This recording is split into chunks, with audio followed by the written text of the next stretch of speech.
और जब जहन्नम की आग में किसी को जलाएगा अल्लाह ताला, तो दुनिया में क्या होता है, एक बार आदमी जल गया, मर गया, काम खत्म। जहन्नम में ऐसा नहीं होगा।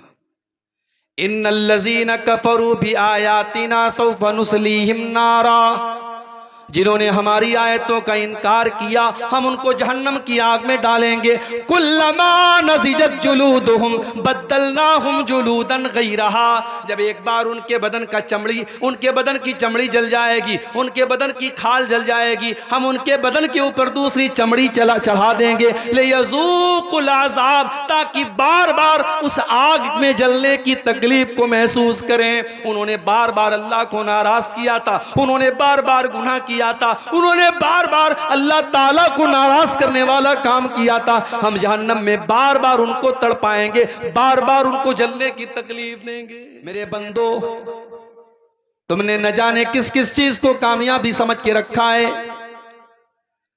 मेरे बंदो, मेरी नजर में कामयाबी तुम्हारी दौलत का हुसूल नहीं है।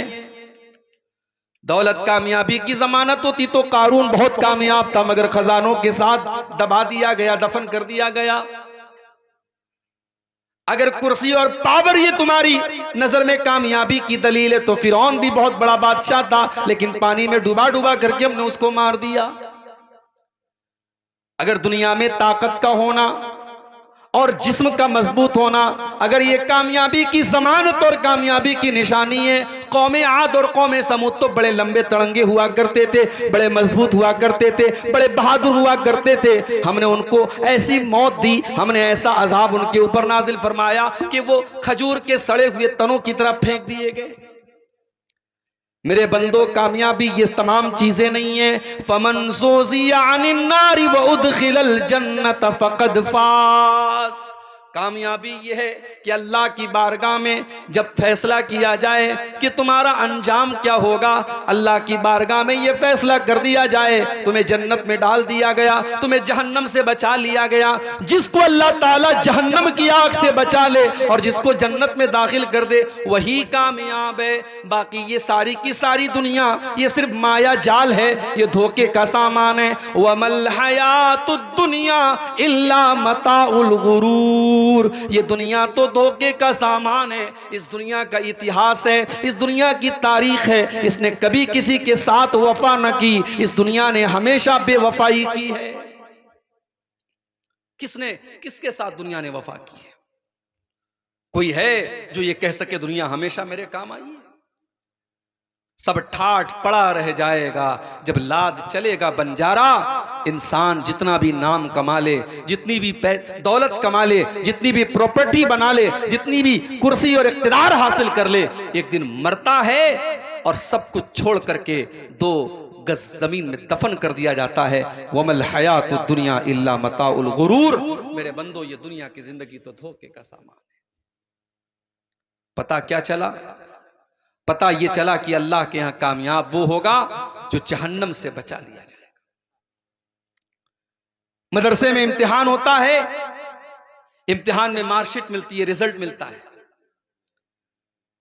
स्टूडेंट ने किस सब्जेक्ट में कितने नंबरात हासिल किए हैं मार्कशीट पर बता दिया जाता है, कितने % उसको नंबर मिले हैं सब उस पर शो कर दिया जाता है। जो तालिबे इल्म फेल है उस मार्कशीट पर, उस रिजल्ट पर लिख दिया जाता है ये फेल है। अगर 100 नंबर का इम्तिहान है तो 33% कम से कम नंबर उसका होना चाहिए, उसके ऊपर होना चाहिए। अगर उससे कम है ये माना जाता है स्टूडेंट फेल है। सवाल यह है कि अल्लाह के यहाँ भी तो इम्तिहान होने वाला है, वो तो दुनिया का सबसे बड़ा इम्तिहान है। और अफसोस की बात यह है, हम मदरसे में देखते हैं, स्कूल में देखते हैं, जो बच्चा, जो तालिबे इल्म, जो स्टूडेंट साल भर पढ़ाई नहीं करता है, इम्तिहान का टाइम आता है तो वो भी पढ़ने लगता है। उसको ये एहसास होता है अगर मैंने इम्तिहान के मौके पर भी पढ़ाई नहीं की मैं फेल हो जाऊंगा, मेरा साल बर्बाद हो जाएगा, मेरे माँ बाप मुझ पर बहुत गुस्सा होंगे, मेरे असातिज़ा बहुत गुस्सा होंगे। अपना साल बचाने के लिए वो स्टूडेंट साल भर पढ़ाई करे या ना करे, इम्तिहान के मौके पर वो मेहनत करता है। मगर मेरे प्यारे साथियों, हम इंसान कितने बड़े नादान हैं। कायनात का सबसे बड़ा इम्तिहान जो हम सबको देना है, जो अल्लाह की बारगाह में देना है, उस इम्तिहान का टाइम बिल्कुल करीब आ चुका है। अल्लाह फरमाता है इक़्तरब लिन्नासि हिसाबुहुम व हुम फी गफलतिन मुरिदून। मेरे बंदो, तुम कितने बड़े नादान हो, तुम कितने बड़े बेवकूफ हो, तुम कितने बड़े लापरवाह हो। तुम्हारे हिसाब का टाइम करीब आ चुका है, कयामत करीब आ चुकी है। एक एक करके कयामत की निशानियां तुम अपनी आंखों से देखते चले जा रहे हो, फिर भी तुम्हें उस हिसाब के बारे में, उस कयामत के बारे में कोई फिक्र नहीं है। तुम गाफिल पड़े हुए हो, तुम्हें अल्लाह ताला की शरीयत की कोई परवाह नहीं, तुम्हें अल्लाह के अहकाम की कोई परवाह नहीं, तुम अपना मुंह मोड़े हुए हो। तुम कितने बड़े नादान हो। वो इम्तिहान जो कयामत के दिन हमें देना है, उस इम्तिहान में फेल कौन होगा और पास कौन होगा, यह पता कैसे चलेगा मेरे भाई? उसकी निशानी क्या होगी, ये कैसे पता चलेगा ये फेल हो गया, ये पास हो गया? अल्लाह ने उसका भी जवाब कुरान में दे दिया। फ़अम्मा मन ऊतिया किताबहू बियमीनिही फ़यक़ूलु हाउम इक़्रऊ किताबिया। जिसका नाम है आमाल उसके दाहिने हाथ में, उसके सीधे हाथ में, उसके राइट हैंड में दे दिया जाएगा, वो कामयाब हो जाएगा। वो दुनिया वालों से कहेगा हाउम इक़्रऊ किताबिया, ओ लोगो ये देखो, ये है मेरी किताब, ये है मेरा नाम-ए आमाल, ये है मेरी जिंदगी भर का कच्चा चिट्ठा। इन्नी ज़ननतु अन्नी मुलाक़िन हिसाबिया, मुझे यकीन था, मुझे पता था मुझे मेरा हिसाब मिल करके रहेगा। मुझे मालूम था मेरी मेहनत बेकार नहीं जाएगी, मेरा परिश्रम व्यर्थ नहीं जाएगा। मैंने दुनिया में अल्लाह को राजी करने के लिए बड़ी कुर्बानियां दी थी, बड़े इम्तिहानात दिए थे। जब दुनिया वाले बदकारी में डूबे हुए थे, मैंने अपनी जवानी को बचा के रखा था। जब फजर की नमाज के टाइम दुनिया वाले सोए रहते थे, मैं अपनी नींद को कुर्बान करके हय्या अलस सलाह की आवाज पर और अस्सलातु खैरुम मिनन नौम की आवाज पर मस्जिद में जाया करता था। जब दुनिया वाले बेहयाई और बेपर्दगी में पड़े हुए थे, मुसलमान औरत कहेगी, मुसलमान लड़की कहेगी, अय अल्लाह मैंने अपनी शर्म हया को बचा के रखा, मैंने अपनी लाज को बचा के रखा। इन्नी ज़ननतु अन्नी मुलाक़िन हिसाबिया, मुझे पता था, मुझे यकीन था मेरी मेहनत बेकार नहीं जाएगी। दुनिया में बेचारा ईमान वाला ऐसा भी होता है, झोपड़पट्टी में रहता है, गरीब रहता है, ढंग का खाना नसीब नहीं होता, ढंग का मकान नहीं है, ढंग का कपड़ा नहीं है। लेकिन आज अल्लाह कहता है फ़हुवा फ़ी ईशतिर रादिया फ़ी जन्नतिन आलिया। मेरे बंदे, आज तुझे बड़ी बेहतरीन जिंदगी मिलेगी, तुझे लग्जरी लाइफ मिलेगी, तुझे बेहतरीन मकान मिलेगा, तुझे तमाम नेमतें खाने पीने को मिलेंगी। तू दुनिया में हमें राजी करने के लिए तूने बहुत सारी चीजों को कुर्बान कर दिया, लेकिन मेरे बंदे आज तेरे खाने पीने के दिन हैं। फरमाया फी जन्नतिन आलिया कुतूफुहा दानिया, जन्नत में जो पेड़ होंगे, जो फलों के दरख्त होंगे, उस पेड़ से फल को तोड़ने के लिए उसे मेहनत नहीं करनी पड़ेगी। जब जिस फल को खाने की वो तमन्ना करेगा, वो आरजू करेगा, वो फल उसकी गोद में आ जाएगा, वो फल उसके हाथों में आ जाएगा। अल्लाह फरमाएगा कुलू वशरबू हनीअम बिमा असलफ्तुम फिल अय्यामिल खालिया। मेरे बंदो, आज तुम्हारे खाने पीने के दिन है, तुम्हारे मौज करने के दिन है। तुमने दुनिया में हमको राजी किया था, तुमने दुनिया में नेक अमल किया था, आज तुम्हारे खाने पीने के दिन है। ये हो गया पास। अब जो फेल होगा उसका अंजाम क्या होगा? व अम्मा मन ऊतिया किताबहू बिशिमालिही, जिसका नाम है अमाल उसके बाएं हाथ में, उसके लेफ्ट हैंड में दिया जाएगा। फयकूल, वो कहेगा या लैतनी लम ऊत किताबिया, ऐ काश मेरी किताब मुझे न दी गई होती। वलम अद्री मा हिसाबिया, ऐ काश मेरा हिसाब व किताब मुझे पता न चलता। वलम अद्री मा हिसाबिया, काश के मुझे अपना हिसाब व किताब पता न चलता। या लैतहा कानतिल काज़िया, ऐ काश दुनिया में जो मौत आई थी उसी मौत पर मेरा काम तमाम हो गया होता। मा अगना अन्नी मालिया, मेरा माल आज मेरे कोई काम ना आया। हलक अन्नी सुल्तानिया, मेरा पावर, मेरी लाल बत्ती वाली गाड़ी, मेरी तमाम हुकूमत, मेरी कुर्सी आज सब हलाक हो गई, सब खत्म हो गई। अल्लाह फरिश्तों से फरमाएगा खुज़ूहु फगुल्लू, फरिश्तों इस जालिम को पकड़ लो, इसको जंजीरों में बांध दो, सुम्मल जहीम सल्लू, इसको जहन्नम की भड़कती हुई आग में डाल दो, सुम्मा फी सिलसिलतिन ज़रउहा सबऊन ज़िराअन फस्लुकू, इसको 70 गज लंबी जंजीरों में जहन्नम में डाल दो, जकड़ करके डाल दो। इन्नहु काना ला युमिनु बिल्लाहिल अज़ीम, ये अल्लाह ताला के ऊपर ईमान नहीं रखता था, वला यहुद्दु अला तामिल मिस्कीन, ये गरीबों को खाना नहीं खिलाया करता था। फलैसा लहुल यौमा हाहुना हमीम, आज कोई इसको बचाने वाला नहीं है। तो जन्नत ये कामयाब लोगों को मिलेगी और जहन्नम ये नाकाम लोगों को मिलेगी। इसका मतलब यह हुआ कि जिसको कामयाब होना है वो जन्नत के लिए कोशिश करे, और जिसको कामयाबी नहीं चाहिए वो जहन्नम में जाने की कोशिश करे। अच्छा, जहन्नम का नाम आपने बहुत सुना होगा। ये जहन्नम कैसी होगी, बस आप इतना समझ लीजिए कि दुनिया में अगर दुख, तकलीफ, परेशानी और अजियत किसी चीज का नाम है तो वो अपनी चरम सीमा पर, अपनी इंतहा पर, अपने एक्सट्रीम लेवल पर अगर कहीं होगी तो जहन्नम में होगी। दुनिया में एक इंसान जितना भी परेशान हो जाए, जहन्नम की परेशानी के मुकाबले में कुछ भी नहीं। अंदाजा लगाना चाहते हैं कि जहन्नम कैसी होगी? अल्लाह के नबी फरमाते हैं, सही मुस्लिम की रिवायत है, कयामत के दिन एक आदमी को लाया जाएगा जिसने दुनिया में बहुत ऐशो आराम से जिंदगी गुजारी थी। हम कह सकते हैं कि वो करोड़पति अरबपति घर में रहता था, हमेशा एसी में सोता था, हमेशा बेहतरीन मकान में रहा करता था, जो कपड़ा पसंद आया खरीद लिया, जो जूता पसंद आया खरीद लिया, अच्छा खाता था, अच्छा पहनता था, न कोई बीमारी थी, न कोई दुख था, न कोई तकलीफ थी, बड़ी बेहतरीन जिंदगी गुजार के आया था। अल्लाह के नबी फरमाते उसको एक पल के लिए अल्लाह ताला जहन्नम में डालेगा, फयुस्बगु सबगतन फिन्नार, उसको जहन्नम में, हम लोग तो बनारस के हैं, हमारे यहाँ कपड़े का कारोबार होता है, कपड़े का जब उसमें जो धागा होता है ना, धागा, तो उस धागे को कलर करने के लिए एक बहुत बड़े भगोने में और बर्तन में पानी गर्म किया जाता है, और पानी गर्म करने के बाद और खौलाने के बाद उस जो बाना होता है, जो धागा होता है, उसको उस खौलते हुए पानी में डाला जाता है और उसमें कलर डाला जाता है, तब वो उस धागे का कलर चेंज होता है। तो उसको अरबी में क्या बोलते हैं? सब्ग बोलते हैं। तो धागे को रंगीन करने के लिए, कपड़े को रंगीन करने के लिए जो रंगने वाला रंगरेज होता है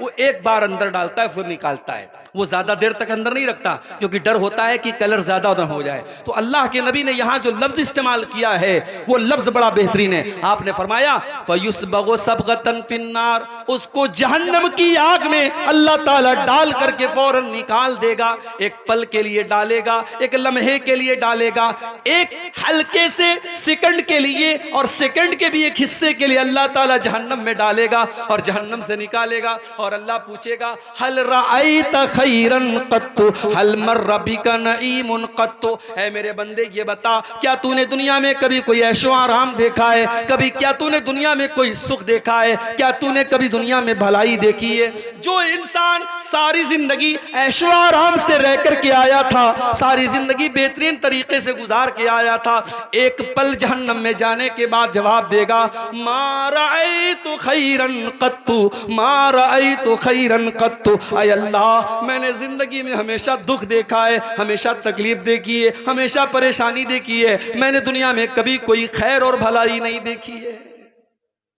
ये होगी जहन्नम। अच्छा, जहन्नम सिर्फ एक जगह का नाम नहीं है, जहन्नम के अंदर भी फीलिंग है, जहन्नम बोलती है, जहन्नम बात करती है। अल्लाह कुरान में कहता है जहन्नम कयामत के दिन बोलेगी हलिम तला, अल्लाह पूछेगा क्या जहन्नम क्या तू भर गई? हलिम तलाती, ऐ जहन्नम क्या तू भर गई? तो जहन्नम आवाज देगी हल मिन मजीद, ऐ अल्लाह मैं भरी नहीं हूं, और भी गुंजाइश मेरे अंदर है, और भी स्पेस मेरे अंदर है, अगर और तेरे नाफरमान और गुनहगार बंदे अगर बाकी हो तो अल्लाह तू उनको भी भेज दे। जहन्नम बात करती है, जहन्नम बोलती है। अच्छा, जहन्नम प्रतीक्षा कर रही, इंतजार कर रही है, अल्लाह कुरान के 30वें पारे में फरमाता है, इन्ना जहन्नम कानत मिरसादा, जहन्नम घात लगा करके बैठी है, इंतजार में बैठी है, प्रतीक्षा कर रही है, वेटिंग कर रही है, किसका? लित्तागीन माबा, जहन्नम उन लोगों का ठिकाना है जो अल्लाह को नाराज करने वाले हैं, जो अल्लाह के नाफरमान हैं, जो अल्लाह के कानून को तोड़ने वाले हैं, जो अल्लाह को नाराज करने वाला काम करते हैं। लाबिसीन फीहा अहक़ाबा, और जहन्नम के अंदर जो जाएगा वो बहुत लंबे पीरियड तक उसमें रहेगा। अगर काफिर है, अगर मुशरिक है तो हमेशा रहेगा, अगर मुसलमान है और गुनहगार है अपने गुनाह की सजा झेल करके निकलेगा। लाबिसीन फीहा अहक़ाबा, वो जहन्नम में बहुत लंबे टाइम तक रहेगा। ला यज़ूक़ून फीहा बरदन वला शराबा, जब गर्मी लगती है तो इंसान सबसे पहले ठंडक तलाश करता है। आप धूप में निकलते हैं ना तो आप ऐसी जगह तलाश करते हैं जहां आपको साया मिले। जब कड़ी धूप निकली हो और आप घर के बाहर निकलते हैं तो आप अपने सर के ऊपर गमछा और अपने सर के ऊपर चादर और रुमाल लगा लेते हैं कि मुझे धूप ना लगे। जहन्नमियों को जब जहन्नम की आग उनको गरमाएगी और जहन्नम की आग से उनको तकलीफ होगी तो उनको ठंडक चाहिए, लेकिन अल्लाह कह रहा है ला यज़ूक़ून फीहा बरदन वला शराबा, उनको जहन्नम में ना तो ठंडक मिलेगी और जब प्यास लगेगी ना तो उनको पानी मिलेगा। इल्ला हमीमन व गस्साका, जब उन्हें प्यास लगेगी अल्लाह खौलता हुआ पानी उनको देगा और पीप और मवाद उनको दिया जाएगा। यही उनका खाना होगा, यही उनका पानी होगा। ना उनको ठंडक मिलेगी, ना उनके हलक की प्यास को बुझाने के लिए पानी मिलेगा। जहन्नम कितनी गहरी होगी। एक मर्तबा अल्लाह के नबी साहबा के साथ जा रहे थे, सही मुस्लिम के अल्फाज हैं, अचानक आपने एक जोरदार आवाज सुनी। आपने साहबा से पूछा, ऐ मेरे साहबा ये आवाज कैसी आ रही है, क्या तुम्हें मालूम है?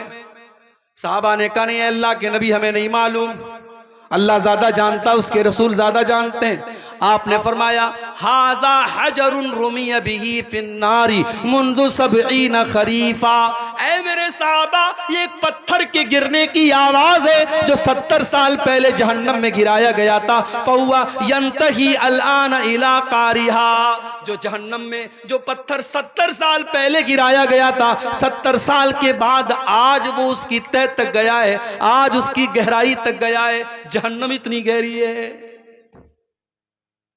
जहन्नम की आग कैसी होगी? दुनिया की आग तो हम जानते हैं, हमने देखा है।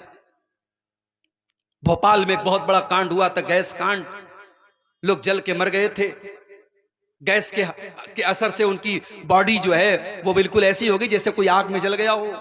आज भी दुनिया में कहीं आग लगती है, कोई जल के मर जाए, हम उसकी डेड बॉडी देखते हैं, पूरी चमड़ी जल जाती है, तो कमजोर दिल और दिमाग का आदमी जले हुए आदमी की लाश नहीं देख सकता। दुनिया की लाश, दुनिया में इंसान अगर आग में जल जाए हम उसकी लाश को नहीं देख सकते। मेरे प्यारे साथियों, जहन्नम की आग कैसी होगी? जहन्नम की आग पेट्रोल से न जलेगी, जहन्नम की आग डीजल से न जलेगी, जहन्नम की आग केरोसिन से न जलेगी, जहन्नम की आग कोयले से न जलेगी। अल्लाह फरमाता है या अय्युहल्लज़ीना आमनू कू अनफुसकुम व अहलीकुम नारा, ऐ ईमान वालो अपने आप को और अपने परिवार को, अपने बाल बच्चों को तुम जहन्नम की आग से बचाओ। वक़ूदुहन्नासु वल हिजारा, जिसका ईंधन इंसान और पत्थर होंगे। जहन्नम की आग इंसानों से जलेगी, जहन्नम की आग पत्थरों से जलेगी। अल्लामा इब्न कसीर लिखते हैं कि जहन्नम की आग नॉर्मल पत्थर से नहीं जलेगी, एक स्पेशल पत्थर आता है जिसको गंधक का पत्थर बोलते हैं। गंधक का पत्थर कैसा होता है? उसमें आग और ज्यादा भड़कती है। जहन्नम की आग इंसानों से जलेगी और गंधक के पत्थरों से जलेगी। अलैहा मलाइकतुन गिलाजुन शिदादुल ला यासून अल्लाह, और जहन्नम के जो चौकीदार होंगे, जहन्नम के जो निगरानी करने वाले फरिश्ते होंगे, वो बड़े सख्त होंगे, बड़े टाइट होंगे। वो किसी के साथ कोई मुरव्वत नहीं करेंगे, वो रिश्वत लेने वाले नहीं होंगे, वो कुछ ले दे करके बात खत्म करने वाले नहीं होंगे। वो तो अल्लाह ताला की वैसी मखलूक होंगे, ला यासून अल्लाह मा अमरहुम, अल्लाह ने जो हुक्म दे दिया उस हुक्म से वो ना आगे हो सकते हैं ना पीछे हो सकते हैं। वो अल्लाह के हर हुक्म की फरमा बरदारी करने वाले होंगे। ये होगी जहन्नम। अंदाजा लगाओ मेरे भाइयों, दुनिया की आग पेट्रोल और डीजल से जलती है, कोयले से जलती है। जहन्नम की आग इंसानों से जलेगी, पत्थरों से जलेगी। और सुनिए, अल्लाह के प्यारे नबी फरमाते हैं, नारुकुम जुज़उम मिन सबईन जुज़म मिन नारी जहन्नम। ऐ लोगो, तुम दुनिया में जो आग जलाते हो, दुनिया की आग, जहन्नम की आग के अगर 70 हिस्से कर दिए जाएं तो 70 हिस्सों में से एक हिस्सा दुनिया की आग है। यानी जहन्नम की आग दुनिया की आग से 70 गुना ज्यादा खतरनाक है। साहबा ने कहा, अल्लाह के नबी, इन कानत लकाफियतन, अरे जलाने के लिए तो दुनिया की आग काफी थी। अल्लाह के नबी, ये जहन्नम की आग इतनी खतरनाक क्यों है? आपने फरमाया, इन्नहा फुज़िलत अलैहा बितिसातिन व सित्तीन जुज़ा, जहन्नम की आग दुनिया की आग से 69 गुना ज्यादा खतरनाक होगी। अल्लाह अकबर, ये जहन्नम की आग होगी मेरे भाई। और जब जहन्नम की आग में किसी को जलाएगा अल्लाह ताला, तो दुनिया में क्या होता है, एक बार आदमी जल गया, मर गया, काम खत्म। जहन्नम में ऐसा नहीं होगा। इन्नल्लज़ीना कफ़रू भी आयातिना सौफ़ नुस्लीहिम नारा, जिन्होंने हमारी आयतों का इनकार किया हम उनको जहन्नम की आग में डालेंगे। कुल्लमा नज़िजत जुलूदुहुम बद्दलनाहुम जुलूदन गैरहा, जब एक बार उनके बदन का चमड़ी, उनके बदन की चमड़ी जल जाएगी, उनके बदन की खाल जल जाएगी, हम उनके बदन के ऊपर दूसरी चमड़ी चढ़ा देंगे। लियज़ूक़ुल अज़ाब, ताकि बार बार उस आग में जलने की तकलीफ को महसूस करें। उन्होंने बार बार अल्लाह को नाराज किया था, उन्होंने बार बार गुनाह किया था, उन्होंने बार बार अल्लाह ताला को नाराज करने वाला काम किया था। हम जहन्नम में बार बार उनको तड़पाएंगे, बार बार उनको जलने की तकलीफ देंगे। ये होगी जहन्नम। जहन्नमियों को भूख लगेगी। क्या जहन्नम में कोई फल मिलेगा, कोई फ्रूट मिलेगा? हाँ मिलेगा, एक स्पेशल फल मिलेगा जहन्नमियों को। यह फल कहां पैदा होता है? दुनिया में कहीं नहीं पैदा होता। ये फल दुनिया में कहीं पैदा नहीं होता। ये फल निकलेगा तो जहन्नम में निकलेगा। इन्नहा शजरतुन तखरुजु फी अस्लिल जहीम, ये ज़क्कूम नाम का एक फल होगा जो जहन्नम के अंदर निकलता है। तलउहा कान्नहु रुऊसुश शयातीन, जो देखने में इतना भयानक होगा कि देख करके ऐसा लगेगा जैसे शैतानों का सर है। और उसको जब जहन्नमी खाएंगे वो उनके हलक में जा करके आग की तरह जलेगा। अल्लाह फरमाता है, फमालिऊन मिनहल बुतून, जहन्नमियों को उसी ज़क्कूम के दरख्त को खिलाया जाएगा, उसी के फल को वो खाएंगे, उसी से अपना पेट भरेंगे। सुम्मा इन्न लहुम अलैहा लशौबम मिन हमीम, और वो कड़वा कसैला, वो उनके हलक में गर्म करने वाला फल जब वो खाएंगे, उसके ऊपर से खौलता हुआ पानी उनको पिलाया जाएगा। ये जहन्नमियों का खाना होगा। पानी कैसा होगा? वयुस्का मिम्मा इन सदीद, उनको पीप और मवाद पिलाया जाएगा।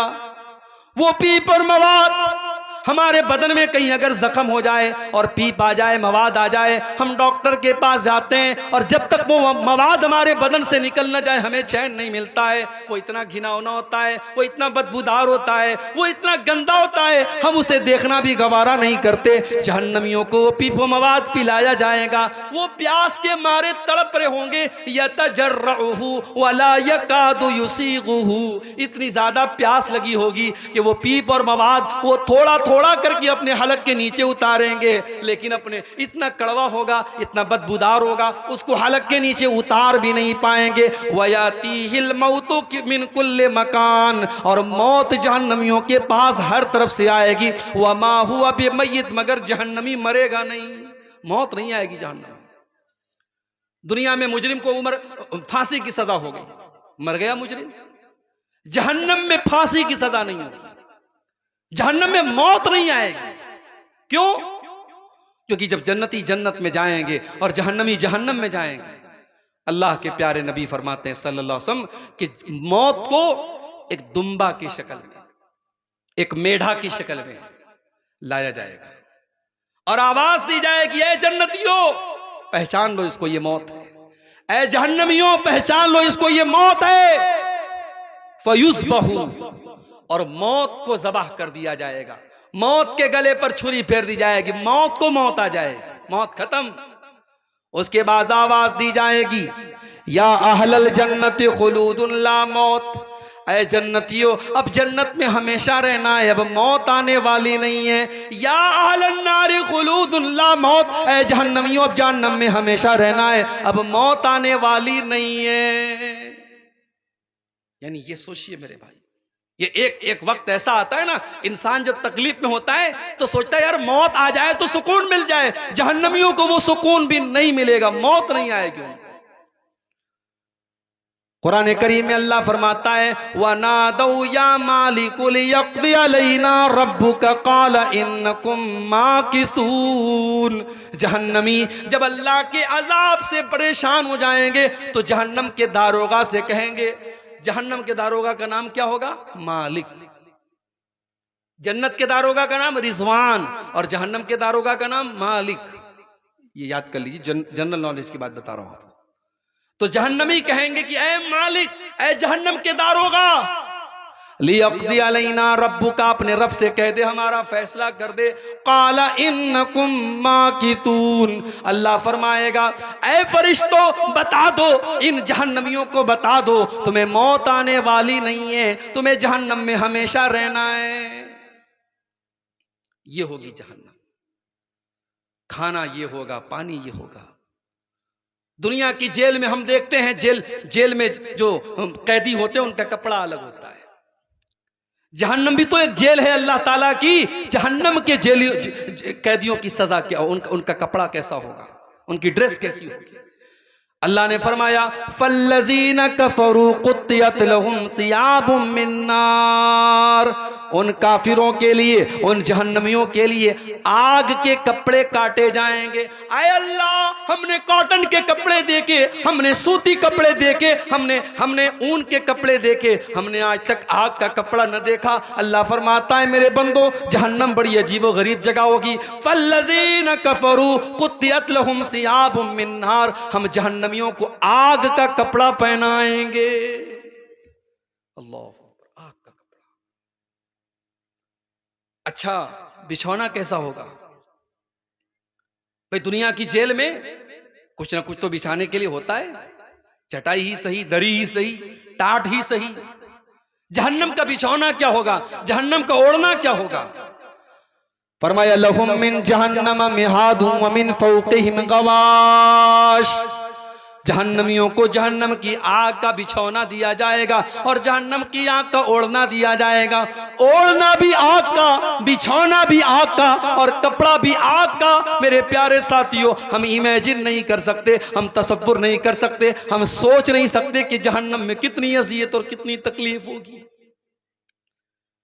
आज कितने पत्थर दिल हो गए हम, जहन्नम की बातें हम सुनते रहते हैं, जहन्नम के बारे में कुरान की आयतें पढ़ते रहते हैं, सुनते रहते हैं, हमारे दिल के ऊपर कोई असर नहीं होता है। अल्लाह के नबी फरमाते हैं लौ तालमूना मा आलम, जितना मैं जानता हूं अगर उतना तुम जान लोगे, लज़हिक्तुम कलीलन व लबकैतुम कसीरा, तुम्हें हंसी आना बंद हो जाएगी, तुम्हारे चेहरे पर मुस्कुराहट आना बंद हो जाएगी, तुम बहुत ज्यादा रोने लगोगे। अगर तुम वाकई में जहन्नम को देख लो, जो मैंने देखा है, जो मैं जानता हूं, अगर तुम जान जाओ तो तुम्हारी हंसी बंद हो जाएगी और तुम बहुत ज्यादा रोने लगोगे। अगर हकीकत में जहन्नम के अजाब को हमें दिखा दिया जाए तो मेरे भाइयों हमारी हंसी बंद हो जाएगी। मगर हाय अफसोस, उस जहन्नम से बचने के लिए आज हम क्या कर रहे हैं? दुनिया की तकलीफ से बचने के लिए तो बहुत कुछ कर रहे हैं। मुल्क के हालात खराब हैं, हम 20 साल आगे की प्लानिंग कर रहे हैं। अरे क्या होगा हमारे साथ, हम तो बॉर्डर के करीब रह रहे हैं, यहां तो बहुत सारे मसले हैं, हमारा बर्थ सर्टिफिकेट बना कि नहीं बना, हमारा फला आईडी सही है कि नहीं, आधार सही है कि नहीं। हम तो बड़े अपने मुस्तकबिल को लेकर के हम फिक्रमंद रहते हैं ना, हमारे बच्चों का क्या होगा, हमारा फ्यूचर क्या होगा। उस जहन्नम की आग से अपने आप को और अपने परिवार को बचाने के लिए हम क्या कर रहे हैं मेरे भाई, इस पर भी जरा सीने पर हाथ रख के सोचो। आज की तकरीर में मैं कुछ ऐसे अमाल आपको बताने जा रहा हूं जो जहन्नम में लेकर के जाने वाले हैं। मकसद क्या है, मकसद यह है कि ये खतरे की चीजें हैं। अगर हमें यह पता लग गया कि ये खतरे की चीज है तो हमें अवॉइड करना, हमें बचना है, हमें उस चीज से बचना है जो हमें जहन्नम में लेके जा रही है। इसलिए कि जो चीज हमें जहन्नम में लेके जा रही है उससे बचेंगे तभी हम जन्नत में जा सकते हैं। तो आइए चंद चीजें देखते हैं जो हमें जहन्नम में लेकर के जाती हैं। चीजें तो बहुत सारी हैं, हम कुछ लिमिटेड चीजें, कुछ सीमित चीजें आपके सामने बयान करेंगे जो हमें जहन्नम में लेकर के जाने वाली। नंबर 1, जहन्नम में लेकर के जाने वाली पहली चीज, सबसे खतरनाक चीज, जो अल्लाह ताला के यहाँ माफ होने वाला गुनाह नहीं है, जो अल्लाह ताला के नजदीक ना काबिले माफी गुनाह है, वो कौन सा गुनाह है? वो शिर्क है। अल्लाह की इबादत में किसी और को शरीक करना, जो काम अल्लाह ताला के लिए जायज है वो काम किसी और के लिए करना, अल्लाह के अलावा किसी और के आगे सर झुकाना, अल्लाह के अलावा किसी और के आगे हाथ फैलाना, अल्लाह के अलावा किसी और से मुराद मांगना, ये शिर्क है मेरे प्यारे साथियों। और अल्लाह फरमाता है इन्नहु मन युशरिक बिल्लाह इन्नहु मन युशरिक बिल्लाह फक़द हर्रमल्लाहु अलैहिल जन्नह व मअवाहुन नार व मा लिज़्ज़ालिमीन मिन अंसार। जो शिर्क करके आएगा, जो दुनिया में शिर्क करके मेरे पास आएगा, हम उसको जन्नत में जगह नहीं देंगे। जन्नत ऐसे आदमी के लिए हराम है, हमने उसका ठिकाना जहन्नम बना के रखा है जिसने दुनिया में शिर्क किया होगा। सबसे खतरनाक गुनाह शिर्क है मेरे भाई। एक हफ्ता पहले की बात है, बारसोई का इलाका आपकी किशनगंज से बहुत करीब है। बारसोई से मुझे पाकुड़ जाना था, ट्रेन छूट गई। अचानक आनन फानन एक टैक्सी वाले से बात किया कि भाई चलो मुझे पाकुड़ लेके चलो, जुमा पढ़ाना है। टैक्सी का जो मालिक था उसने कहा ठीक है मैं लेके चलूंगा। उसका नाम गुलाम मुस्तफा। रास्ते पर उसने अपने कार के ऑडियो सिस्टम में ख्वाजा साहब की कव्वालियां मुझको सुनाता रास्ते भर। मैंने कहा भाई लगता है तुम ख्वाजा साहब के बड़े पक्के फैन हो, बड़े पक्के भक्त हो। उसने कहा मैं हर साल 2 मरतबा अजमेर जाता हूं। मैंने कहा भाई तुम बारसोई में क्यों रहते हो, तुमने अजमेर में तुम घर क्यों नहीं बना लेते? बोला हाँ दूर हूं इसलिए मोहब्बत ज्यादा है, करीब हो जाऊंगा तो फिर मोहब्बत कम हो जाएगी। मैंने कहा हज कितनी बार किया, उम्रा कितनी बार किया? बोला अभी तक नहीं किया हूं, दुआ कीजिए, अजमेर हर साल जाता हूं। ये आज आपके बिहार के बहुत करीब में आपका इलाका है बारसोई, वहां के एक मुसलमान का हाल मैं आपको बता रहा हूं। इस जैसे करोड़ों मुसलमान आज हमारे मुल्क में आपको मिल जाएंगे। उनकी तमन्ना अल्लाह का घर देखने की नहीं है, उनकी तमन्ना अजमेर जाने की है। क्यों? क्योंकि उनको ये सिखाया गया है कि हमारे लिए यही काफी है, हमें ख्वाजा मोइनुद्दीन चिश्ती अजमेरी ही हमारे गरीब नवाज हैं और यही हमारी बिगड़ी बनाते हैं। मेरे प्यारे साथियों, ये शिर्क है और शिर्क इतना खतरनाक गुनाह है। अल्लाह कुरान में 18 नबियों का तज़किरा फरमाता है और 18 नबियों का जिक्र करके फरमाता है वलौ अशरकू लहबित अन्हुम मा कानू यअमलून। हमारे 18 नबी भी अगर शिर्क कर देते तो उनकी भी नेकियां बर्बाद हो जाती, उनके भी अमल बर्बाद हो जाते। अल्लाह सूरह ज़ुमर में अपने नबी से फरमाता है वलक़द ऊहिया इलैका व इलल्लज़ीना मिन क़ब्लिका लइन अशरकत लयहबतन्न अमलुक वलतकूनन्न मिनल खासिरीन। ऐ नबी अगर आपने भी शिर्क कर दिया तो आप भी बर्बाद हो जाएंगे और आपकी नेकियां भी बर्बाद हो जाएंगी। शिर्क करने वाला हज करता रहे, उम्रा करता रहे, नमाज पढ़ता रहे, ज़कात देता रहे, दान खैरात करता रहे, उसकी नेकी का अल्लाह क्या कोई मतलब नहीं है जब तक वो शिर्क से तौबा ना करे। और अगर उसी शिर्क की हालत में मर गया तो उसकी हम जनाजे की नमाज नहीं पढ़ सकते, उसकी मगफरत की दुआ नहीं कर सकते हम मेरे भाई। इतना खतरनाक गुनाह है अल्लाह के नज़दीक। तो ये पहली चीज है जो हमें जहन्नम में लेके जाती है। और यहां एक बात और नोट कर लीजिए, अभी रबीउल अव्वल का महीना गुजरा, हमारे बहुत सारे भाइयों ने नारा लगाया सरकार का दामन पकड़ लेंगे, सरकार की आमद मरहबा, सरकार का दामन पकड़ लेंगे। कयामत के दिन अल्लाह के नबी का दामन भी किसी मुशरिक को नसीब नहीं होगा। अल्लाह के नबी कयामत के दिन अपनी उम्मत की सिफात करेंगे, अपनी उम्मत की सिफारिश करेंगे, मगर कान खोल करके सुन लो, किसी मुशरिक के लिए अल्लाह के रसूल से सिफारिश नहीं करेंगे।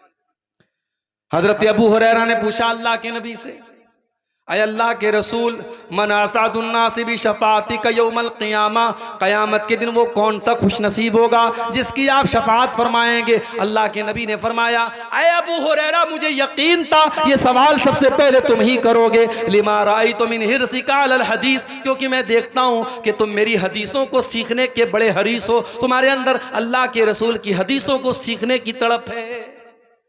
आज इस पर भी हमें गौर करने की जरूरत है। हम अहले हदीस हैं अल्हम्दुलिल्लाह, मगर ये तड़प हमारे अंदर है कि नहीं? अल्लाह के रसूल की हदीसों को सीखने की तड़प है कि नहीं? अभी एक साहब ने बताया, मौली साहब, हमारे यहाँ कफन के कपड़े में बड़ा मसला होता है। औरत का कफन है तो 5 कपड़े, मर्द का कफन हो तो 3 कपड़े। दलील क्या है? दलील यह है कि होता चला आया है। अल्लामा अलबानी रहमतुल्लाह अलैह की बड़ी मशहूर किताब है अहकामुल जनाइज, उन्होंने लिखा है कोई दलील मौजूद नहीं है कि औरत के कफन में 5 कपड़े हो। हदीसों में जहां भी कफन का जिक्र है 3 चादर का जिक्र है, जिसमें कोई कमीज नहीं होती थी। अल्लाह के रसूल के कफन में भी 3 कपड़े, आपकी बेटियों के कफन में भी 3 कपड़े, इसलिए औरत के कफन में भी 3 ही कपड़े होने चाहिए। अल्लामा अलबानी ने यही फतवा लिखा है और यही दलील के एतबार से मजबूत बात है। हमारे यहाँ बहुत सारे मसले हैं, कई जगहों पर बंगाल और झारखंड में 2 अजान हो रही है जुमा के दिन। अहले हदीस की मस्जिद है, जुमा के दिन 2 अजान हो रही है। मैंने पूछा भाई ये 2 अजान क्यों हो रही है? कहा वो पुराने उलमा का फतवा रहा है और उसी पर अमल चला आ रहा है।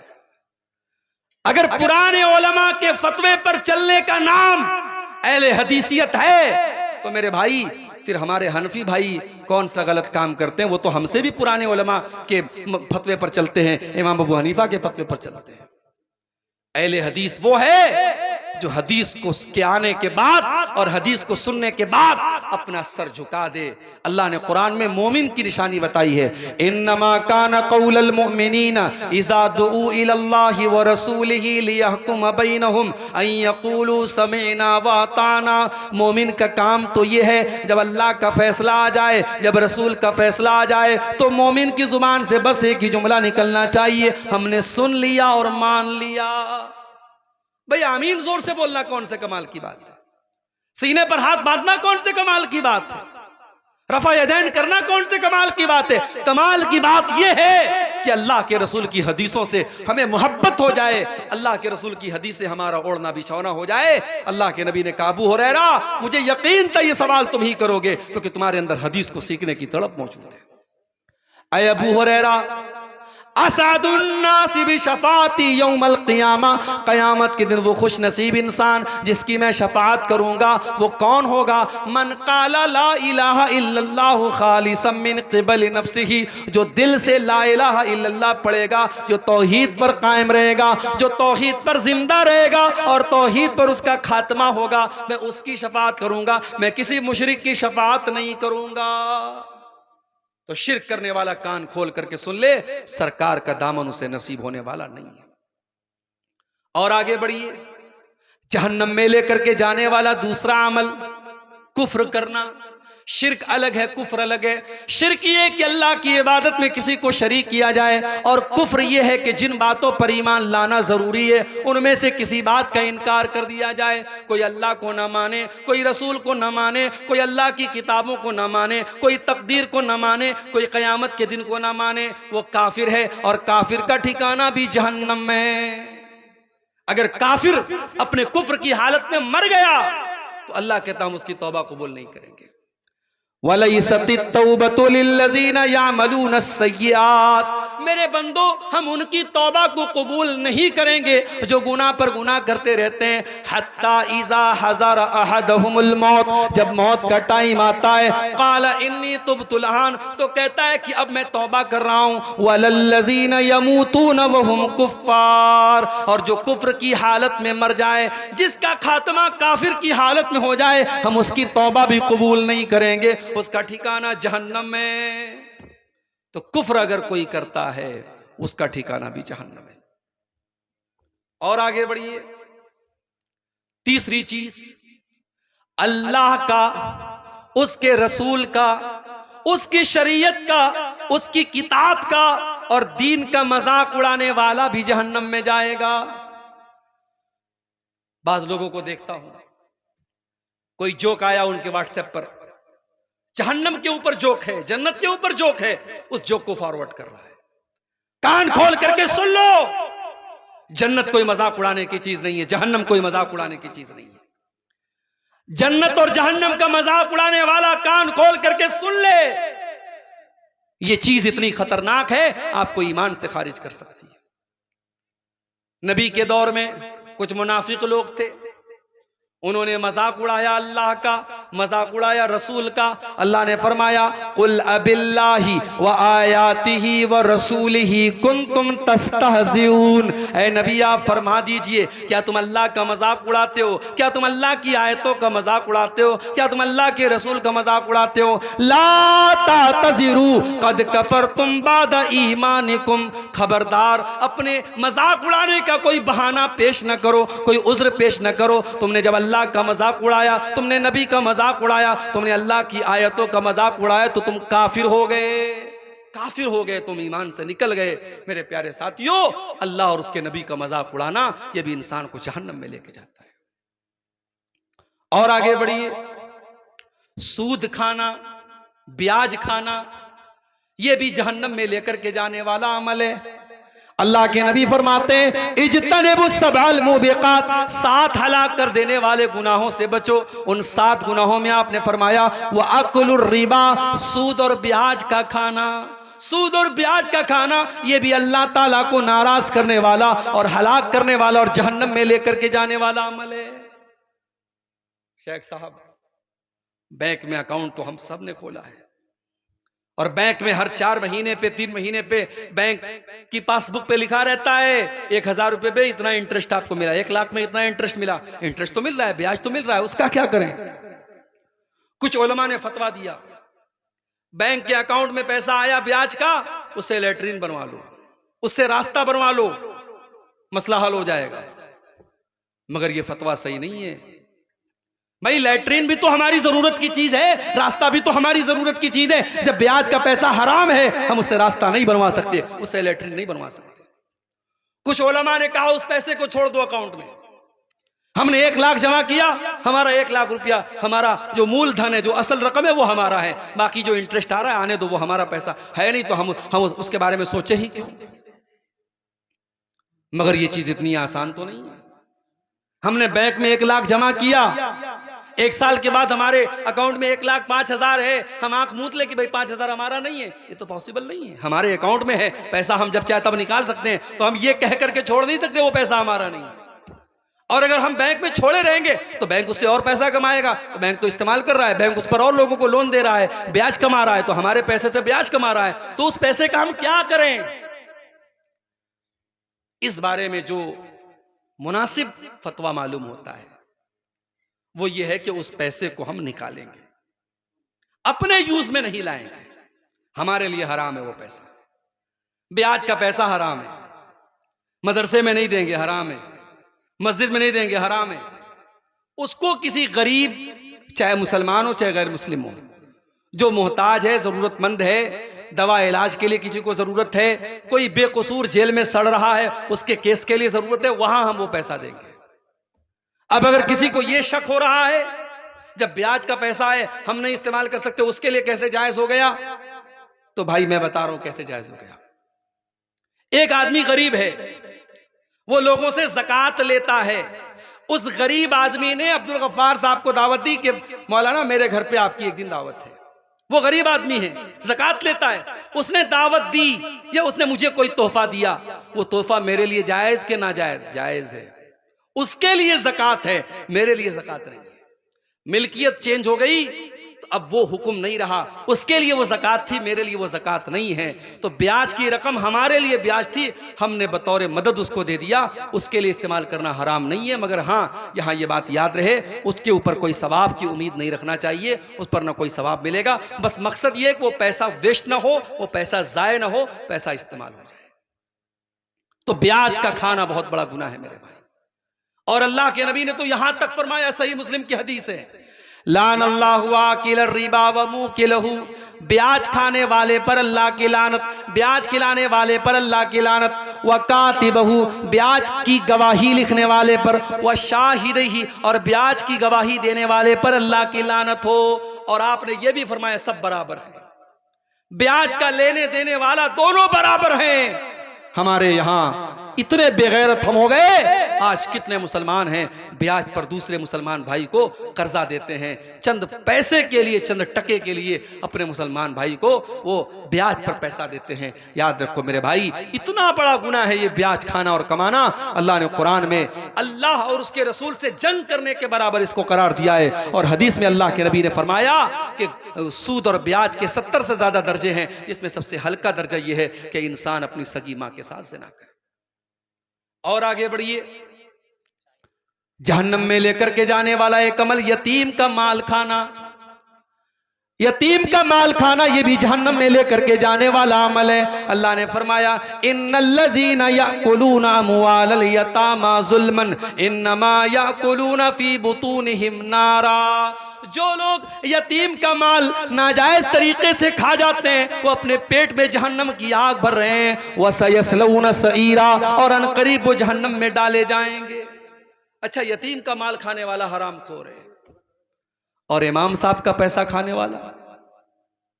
मस्जिद के इमाम की तनख्वाह कितनी है आपके गांव में? अगर आज पूछा जाए, सर्वे किया जाए, तो शायद सर शर्म से झुक जाएगा। अभी कानपुर में, उत्तर प्रदेश के कानपुर में गांव में एक मस्जिद के इमाम ने खुदकुशी कर ली, सुसाइड कर लिया।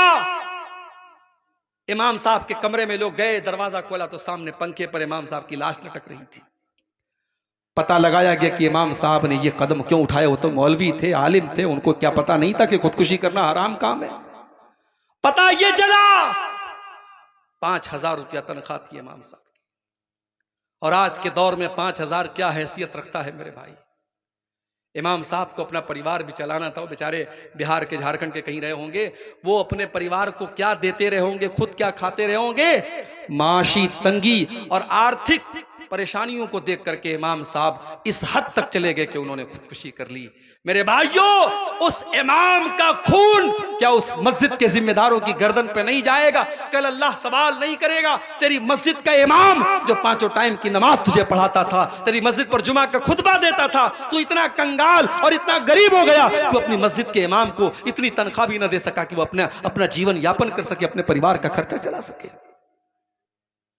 मेरे भाइयों, एक मामूली मजदूर, मजदूरी करने वाले मजदूर की भी कम से कम रोजाना की जो उसकी पगार होती है, जो उसका रोजाना का मेहनताना होता है, कम से कम 400-500 रुपया होता है। और आज 5-5 हज़ार में, 6-6 हज़ार में मस्जिदों में इमामत करवाई जा रही है। दुनिया की सबसे खतरनाक ड्यूटी लोग करवाते हैं। पूरा गांव मस्जिद में फजर की नमाज में ना आए कोई मसला नहीं है, इमाम साहब अगर किसी दिन फजर की नमाज में नहीं आए तो गाँव के हर आदमी को हक हासिल है, इमाम साहब की गर्दन पकड़ के पूछे, इमाम साहब आप फजर में क्यों नहीं आए, फजर में क्यों नहीं आए। इतनी खतरनाक ये ड्यूटी है, और तनख्वाह कितनी है? 5,000 रुपया।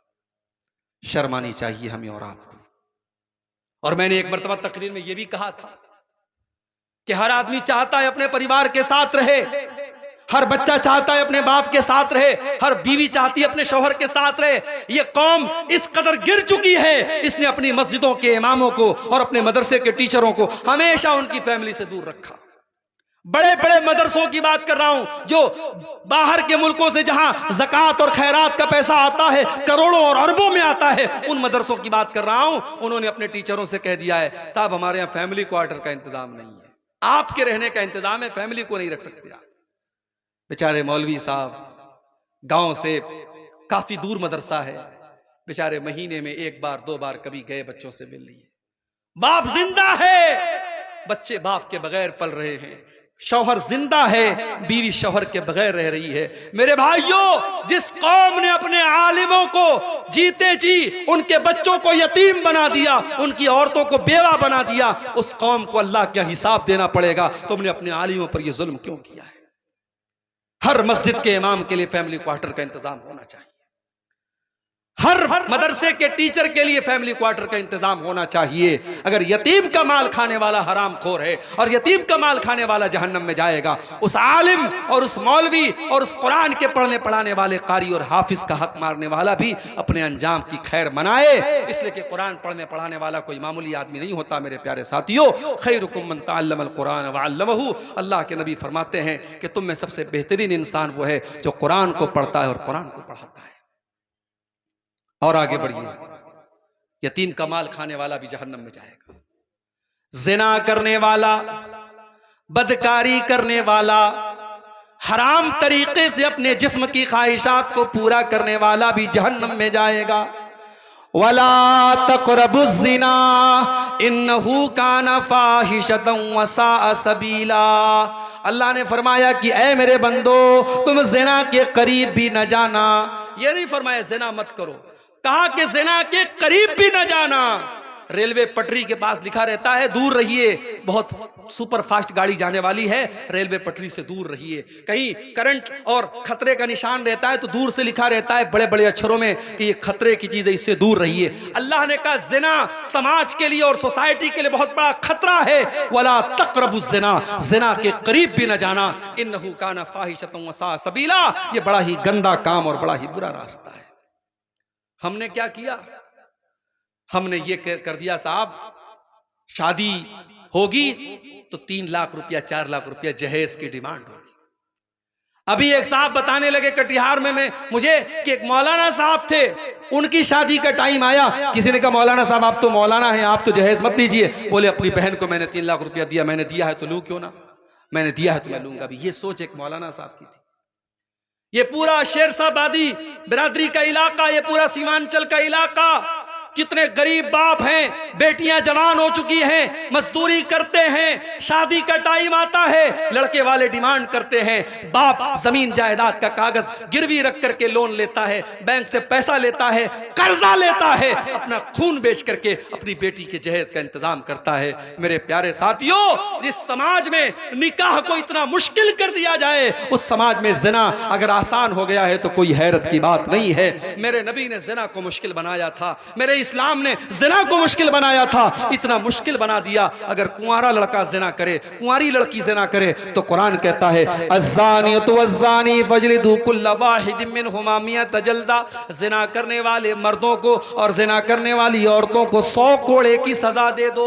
100 कोड़े की सजा ज़ानी को दी जाएगी अगर वो कुंवारा है, और ये 100 कोड़े की सजा भी किसी बंद कमरे में नहीं दी जाएगी। अल्लाह ने फरमाया वल यशहद अज़ाबहुमा ताइफतुम मिनल मोमिनीन, पब्लिक प्लेस में, सार्वजनिक स्थल पर सबके सामने दी जाएगी ताकि दुनिया देख ले जानी की सजा क्या है। और अगर ज़िना करने वाला शादीशुदा है, विवाहित है, ऑलरेडी उसकी बीवी है, ऑलरेडी उसका शौहर है, अगर शादीशुदा मर्द और औरत ज़िना करे तो इस्लाम तो इतनी कठोर सजा बताता है कि उसको रज्म किया जाए। फांसी नहीं दी जाएगी, गर्दन नहीं मारी जाएगी, उसको रज्म किया जाएगा। रज्म का मतलब क्या होता है? रज्म का मतलब पत्थरों से मार मार के खत्म किया जाएगा। और आज लोग कहते हैं साहब इस्लाम में बड़ी खराब ये सजा है, इस्लाम में ये बड़ी खराब सजा है, इतनी कठोर सजा नहीं देनी चाहिए। मगर मुझे याद आता है राज ठाकरे का स्टेटमेंट आया था जब दिल्ली में एक कांड हुआ था और चलती बस में रात में एक लड़की के साथ रेप हुआ था और पूरे भारत में मीडिया में उस वक्त बहुत वो मामला उछला था। तो उस वक्त राज ठाकरे का बयान आया था कि रेप केस खत्म हो जाएंगे अगर हम वो सजा दे दें तो इस्लाम देता है पत्थरों से मार मार के खत्म कर दिया जाए, सजाए मौत दे दी जाए। मेरे प्यारे साथियों, लेकिन यहाँ एक बात और नोट कर लीजिए, भारत का कानून कानून और हमारा संविधान ये कहता है अगर मर्द और औरत आपस की सहमति से अगर ताल्लुक बनाते हैं और आपस की सहमति से अगर ज़िना करते हैं तो उसमें कुछ भी अपराध नहीं है, उसमें कोई गैर कानूनी काम नहीं है। कितने होटल्स हैं जो अलाउ करते हैं इस तरीके के जोड़ों को जो बगैर शादीशुदा है, वो कहते हैं हमारे होटल में आप आ सकते हैं। इस हिंदुस्तानी कानून में, हमारे भारत के लॉ में ये कोई अपराध नहीं है, मगर इस्लाम के लॉ में और इस्लाम के कानून में अगर कोई मर्द और औरत शादीशुदा नहीं है, एक दूसरे के निकाह में नहीं है और एक दूसरे से अगर वो बदकारी करते हैं, चाहे वो आपस की सहमति से ही करते हो, वो ज़िना माना जाएगा। और ये ज़िना इतना खतरनाक गुनाह है मेरे प्यारे साथियों कि अल्लाह के नबी जब एक मरतबा आपने फजर की नमाज पढ़ाई और आपकी आदत थी फजर की नमाज के बाद आप सहाबा से कहते थे तुमने अगर कोई ख्वाब देखा हो तो तुम बयान करो। कभी सहाबा अपना ख्वाब बयान करते थे, कभी अल्लाह के नबी अपना ख्वाब बयान करते थे। एक मरतबा अल्लाह के नबी ने कहा मैंने ख्वाब देखा कि दो फरिश्ते आए और मुझे लेके गए और मैंने मुख्तलिफ चीज़ों का मंजर देखा। मैंने एक जगह देखा एक तंदूर है और तंदूर के अंदर आग जल रही है और मैंने झांक के देखा नंगे मर्द और नंगी औरतें नजर आई और उनके नीचे से उनकी शर्मगाह की तरफ से आग के शोले उनकी शर्मगाह के अंदर जा रहे हैं, उनकी बॉडी के अंदर जा रहे हैं और वो चिल्ला रहे हैं, वो चीख रहे हैं। मैंने फरिश्तों से पूछा ये कौन लोग हैं? फरिश्तों ने कहा रुक जाइए अभी हम बताते हैं। थोड़ी देर के बाद फरिश्तों ने बताया हाउलाई ज़ुनात व ज़वानी, अय अल्लाह के नबी ये ज़िनाकार मर्द है, ये ज़िनाकार औरत है जिन्होंने अपनी शर्मगाहों का गलत इस्तेमाल किया था, जिन्होंने अपनी ख्वाहिशात का गलत इस्तेमाल किया था। जहन्नम के अंदर उनको अलग से यह अजाब दिया जाएगा कि जहन्नम की आग उसी शर्मगाह में उनके दाखिल होगी जिस शर्मगाह के जरिए उन्होंने ये गलत काम किया था। मेरे प्यारे साथियों, आज अपनी नौजवान नस्ल को अगर ज़िना और बदकारी से बचाना है, अल्लाह के वास्ते निकाह आसान कर दो, निकाह को आसान करो कि बारात का सिस्टम, ये जहेज का सिस्टम, ये बरादरीवाद की शर्त, ये सारी शर्तें खत्म करो। एक शर्त हो, लड़की दीनदार होनी चाहिए, लड़का दीनदार होना चाहिए। ये शर्त अगर लगा दी जाए कि दीनदार लड़की मिली हम शादी कर लेंगे, हम एक पैसा जहेज नहीं लेंगे, ये लड़के वाले जिस दिन तय कर ले, लड़के की माँ जिस दिन तय कर ले, अगर एक लड़का इस पूरे जलसे में, पूरे प्रोग्राम में बैठा हुआ एक नौजवान ये तय कर ले कि मैं अपनी शादी में जहेज नहीं लूंगा, उसका बाप तय कर ले, उसकी माँ तय कर ले, एक परिवार बच जाएगा, एक गरीब की बेटी बच जाएगी। वो हराम तरीके से पैसा कमा करके अपनी बेटी के जहेज का इंतजाम नहीं करेगा। मेरे प्यारे साथियों, आज इन रस्म और रिवाज ने निकाह को मुश्किल और ज़िना को आसान बना दिया। और मुझे अल्लाह के नबी की वो हदीस याद आती है, आपने फरमाया था इज़ा खतब इलैकुम मिम्मन तर्ज़ौन दीनहु व खुल्क़हु, जब तुम्हारी लड़कियों के लिए अच्छे घर का और दीनदार लड़के का रिश्ता मिल जाए तो अपनी लड़की की शादी ऐसे लड़के के साथ कर दो। अगर ऐसा नहीं करोगे, तुम जहेज के चक्कर में पड़ोगे, तुम बिरादरीवाद के चक्कर में पड़ोगे, तुम अपने रस्म रिवाज के चक्कर में पड़ोगे। अगर ऐसा नहीं करोगे तो जमीन में बहुत बड़ा फितना और फसाद फैल जाएगा, और वो फितना और फसाद आज अपनी आंखों से हम देख रहे हैं। तो ज़िना ये भी बहुत खतरनाक गुनाह है जो जहन्नम की तरफ लेके जाता है। और आगे बढ़िए, जहन्नम में लेकर के जाने वाला एक और गुनाह, अपनी जिम्मेदारी को सही तरीके से ना निभाना। आपको अल्लाह ताला ने अगर किसी चीज की जिम्मेदारी दी, पावर दिया, इख्तियार दिया, अपने पावर का अगर आपने गलत इस्तेमाल किया तो ये गुनाह भी आपको जहन्नम में लेकर के जाएगा। अल्लाह के नबी फरमाते हैं, सही मुस्लिम की रिवायत है, मा मिन अब्दिन यस्तरईहिल्लाहु रईयतन, जिस बंदे को अल्लाह ताला, जिस बंदे के कंधे के ऊपर कोई जिम्मेदारी डालता है और बंदा उस जिम्मेदारी को सही तरीके से नहीं निभाता है, सुम्मा यमूतु यौम यमूतु व हुवा गाशुन लिरईयतिही, और इस हालत में मर जाता है कि वो अपनी जिम्मेदारी को सही तरीके से नहीं निभा रहा है, इल्ला हर्रमल्लाहु अलैहिल जन्ना, ऐसे इंसान के ऊपर अल्लाह ताला जन्नत को हराम कर देता है, उसका ठिकाना जहन्नम बन जाता है। मैं जान रहा हूं रात ज्यादा हो रही है, धीरे धीरे अब आप हजरात का सब्र और बर्दाश्त का मादा जवाब दे रहा है, मगर ये बड़ी अहम बातें हैं मेरे भाइयों। मैं चाहता हूं, मैं इधर उधर की कोई बात नहीं बयान करूंगा, जहन्नम में लेकर के जाने वाली चंद चीजें और बयान करूंगा, बात खत्म करूंगा। ये जो पॉइंट में बयान कर रहा हूं इस पर थोड़ा सा आप तवज्जो दीजिए। अल्लाह के नबी ने कहा जो जिम्मेदारी आपके कंधे पर डाली जाए, अगर आपने जिम्मेदारी को नहीं निभाया तो जन्नत हराम हो जाएगी। अब जरा हम सब गौर करें, हम में से जो लोग किसी लड़की के बाप हैं, किसी लड़के के बाप हैं, कोई औरत किसी लड़की की माँ है, जाहिर है माँ का होना ये भी जिम्मेदारी है, बाप का होना ये भी जिम्मेदारी है, औलाद भी हमारे कंधे पर एक जिम्मेदारी है।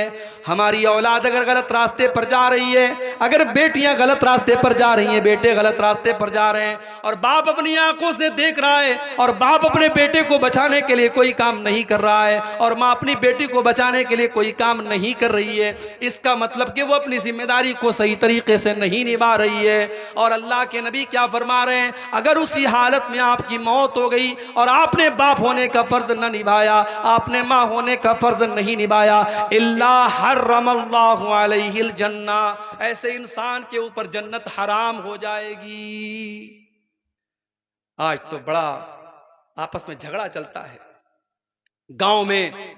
मैंने कई गांव देखा मुसलमान की आबादी ज्यादा है, गांव का प्रधान और गांव का मुखिया मुसलमान होता था, मगर जब इलेक्शन आया इधर एक मुसलमान खड़ा हो गया, उधर दूसरा मुसलमान खड़ा हो गया, उधर तीसरा मुसलमान खड़ा हो गया।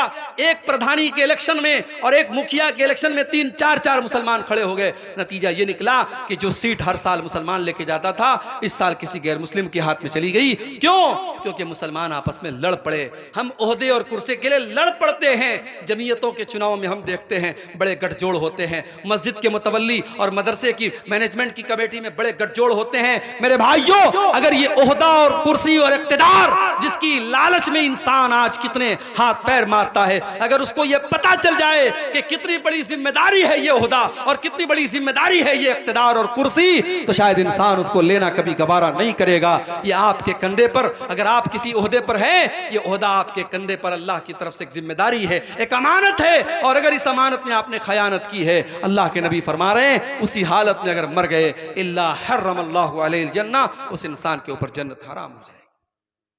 और आगे बढ़िए, तकब्बुर करने वाला भी जहन्नम में जाएगा।